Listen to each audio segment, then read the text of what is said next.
Hi lovely people, welcome to my channel. Today I will talk about hypervigilance, when your brain never switches off the alarm. Quick note before we start, I am sharing this as a nurse and from my own personal experience, but everything on this channel is for information and education only, not personal medical advice. Okay, let's go into it. Do you walk into a room and immediately scan it? Do you notice the mood of everyone around you before they have even spoken? Do you lie awake at night replying conversation, preparing for situation they haven't happened yet, waiting for something to go wrong? Do you feel exhausted, not from what you did today, but from the constant effort of staying alert? If yes, you are not anxious. You are not a person who is worried all the time. You are not too sensitive. Your alarm system is stuck in the on position. And today I want to explain why and what to do about it. In previous videos we talk about fight and flight, chronic stress, and why you can't think your way out of anxiety. Today we go deeper into one of the most exhausting and least understood experience of living with dysregulating nervous system: hypervigilance, the state of being permanently on guard. Hypervigilance is not anxiety in the traditional sense. It is a state of heightened sensory alert where your nervous system is continuously scanning the environment for potential threat. Not occasionally, not when something worrying happens. Continuously, automatically, without rest. Your eyes move around the room, checking exit, checking faces, checking for signs of danger. You hear tension in someone's breathing before they speak. Your body reads the atmosphere of a room the moment you walk in. You know something is wrong before anyone has said a word. These are not superpowers, they are survival adaptations. And they are extraordinarily accurate because they were built for years of practice in environments where missing a signal had real consequences. The problem is your nervous system never got the memo that the dangerous environment ended. So it keeps scanning, keeps watching, keeps waiting. Even in safe room, even with safe people, even when everything is generally fine. Because to a hypervigilant nervous system, fine is just danger that hasn't arrived yet. Hypervigilance almost always develops in childhood, when your environment was unpredictable: an aggressive parent, a frightened parent, emotional instability, chaos, tension that nobody named. Your nervous system had to become very good at reading the room. You learn to track mood shifts, to detect the early warning sign of danger, to prepare your response before the threat fully arrived. You became a specialist in reading another people, knowing when to be quiet, when to be helpful, when to disappear, when to intervene, when to prefer happiness to keep the peace. The skill kept you safe. It was brilliant. It was necessary. But there is what happened alongside it. Your own inner world, your needs, your feelings, your signals got quieter and quieter because all your attention was outwards, scanning the environment, managing another's, staying alert. You became an expert in everyone else and a stranger to yourself. And the scanning never stopped because the nervous system that learned it has no reason to believe it was ever truly safe to stop. I know this personally. I spent decades reading rooms, tracking moods, anticipating needs, and barely knowing what I myself was feeling in any given moment. The attention was always outwards, never inwards. This is the hidden cost of hypervigilance that nobody talks about. I want to share something I talk about in my very first video, my eyes. As a child, my eyes were never still. They moved constantly, scanning the room, reading faces, checking for signs of what was coming. I didn't understand what that meant at the time. I thought I was just like that. It was only years later, doing deep self-reflection work, that I understood. Those restless eyes were my nervous system doing its job, scanning for danger before it arrived, trying to keep me safe in an environment where safety was unpredictable. And even as an adult, long after I left the environment, the scanning continued.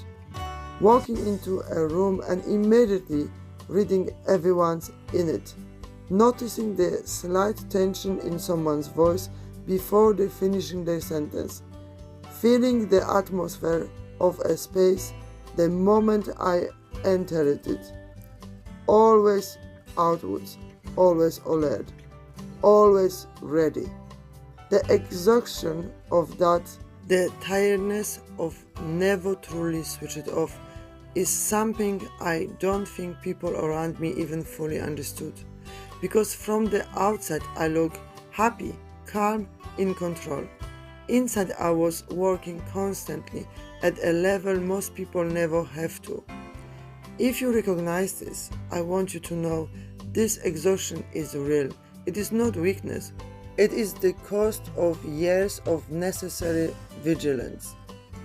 Let me give you this sign, because hypervigilance wears many faces and is often mistaken for personality traits. You are highly sensitive to sound, light, crowds, or busy environments. You startle easily. A sudden noise, an unexpected touch sends your heart racing. You are always early because being late means losing control of the environment. You over-prepare for everything.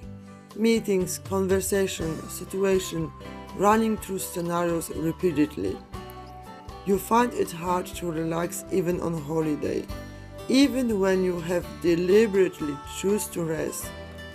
You feel responsible for the mood of everyone around you. You are exhausted by social situation even once you enjoy it. You have difficulty sleep because your mind won't stand down.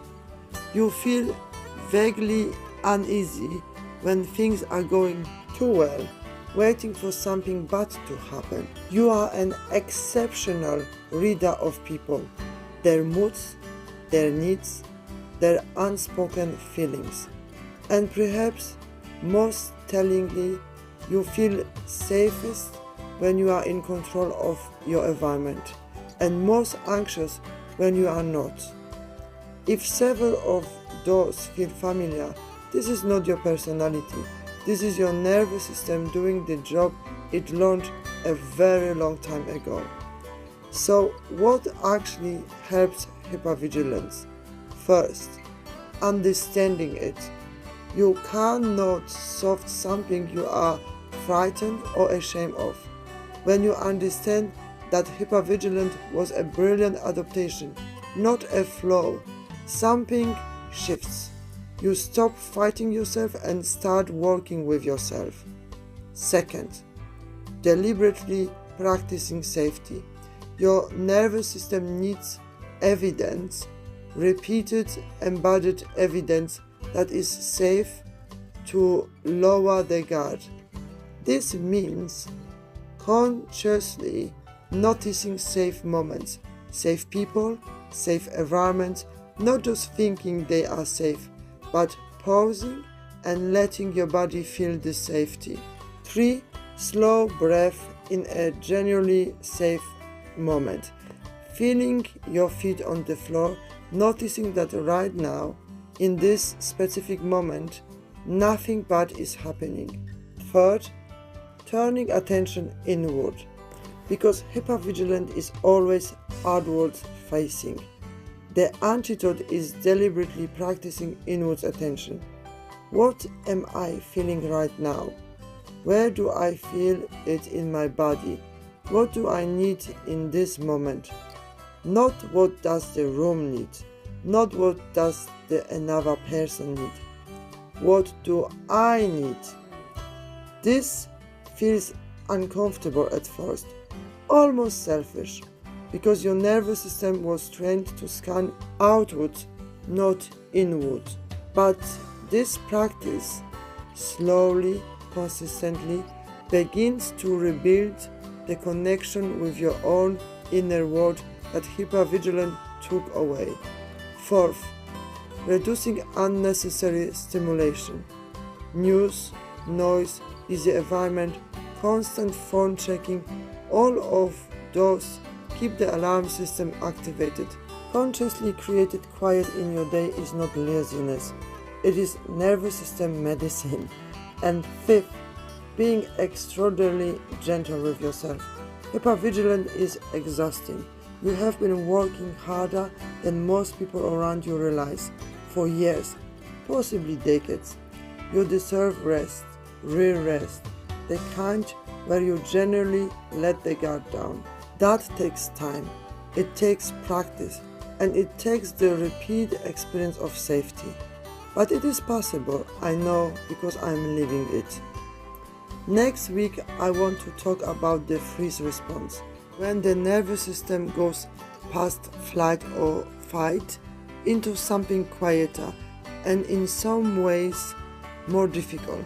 If today's video resonates with you, if you recognize yourself in the scanning eyes, the exhaustion, the constant reading of room, please share it.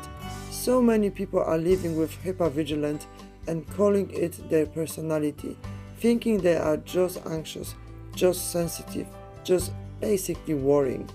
They are not.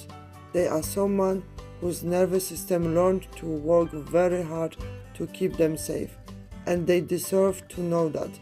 Leave a comment below. Do you recognize hypervigilance in yourself? When did you first notice it? Please like and subscribe. Take care of yourself. You are allowed to rest. See you next week. Bye bye.